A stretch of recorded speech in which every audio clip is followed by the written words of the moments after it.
Hello dear students, इस video में बच्चों हम शब्द विचार के बारे में पढ़ेंगे।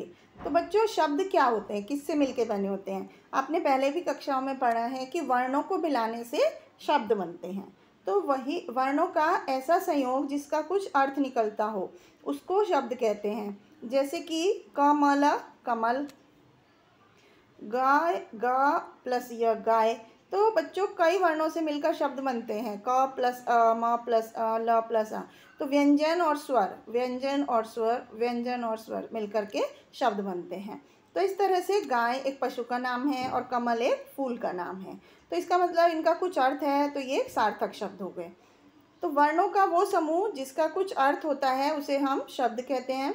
अर्थ के आधार पर शब्द कितनी तरह के होते हैं?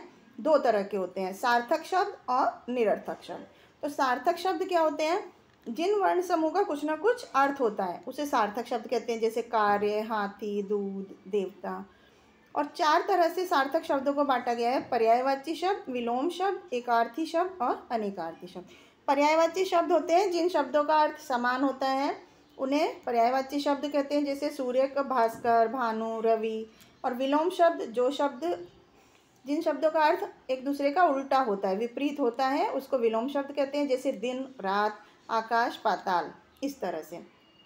इसके बाद एकार्थी शब्द होते हैं। एकार्थी मतलब जिनका प्रत्येक स्थिति में वो समान रहते हैं जो शब्द, जैसे उन्हें एकार्थी शब्द जैसे आकाश है, पुस्तक है, ये हमेशा एक ही अर्थ रहता है इनका। अनेकार्थी जिन शब्दों के परिस्थिति बदलने पर अलग अलग रूप हो जाते हैं। जैसे मन, हृदय, एक, दो, कर, टैक्स। कर मतलब हाथ को भी बोलते हैं और टैक्स को भी बोलते हैं। और मन, एक, हृदय को भी बोलते हैं, मन को, और एक, दो, इस तरह से। हाथ, हस्त को भी बोलते हैं, और कर मतलब हाथ भी होता है और टैक्स भी होता है। तो इस तरह से कुछ शब्द ऐसे होते हैं जिनके एक से ज़्यादा मतलब होते हैं, जो अलग अलग जगह पर इस्तेमाल होते हैं। और एकार्थी शब्द होते हैं जिनका हर एक स्थिति में एक ही मतलब होता है।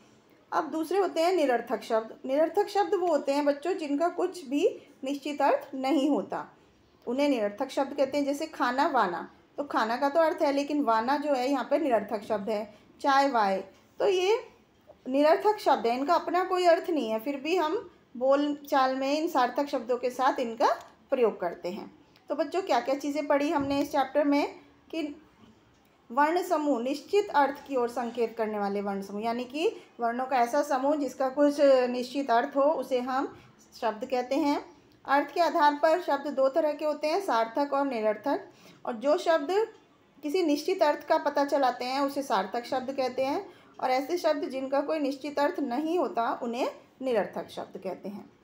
तो बच्चों, इससे जुड़ी हुई कुछ एक्सरसाइज करते हैं। सार्थक शब्द पर गोला बनाना है। जैसे पूरब, मैदान, किताब, सुमन, नाव, पकड़, पक्षी, आसमान, भारत। तो ये सब सार्थक शब्द हैं। इसी तरह से हम बाकी की एक्सरसाइज भी पूरी कर सकते हैं। तो ये था बच्चों शब्द के बारे में। आई होप आपको समझ में आया होगा। Thank you.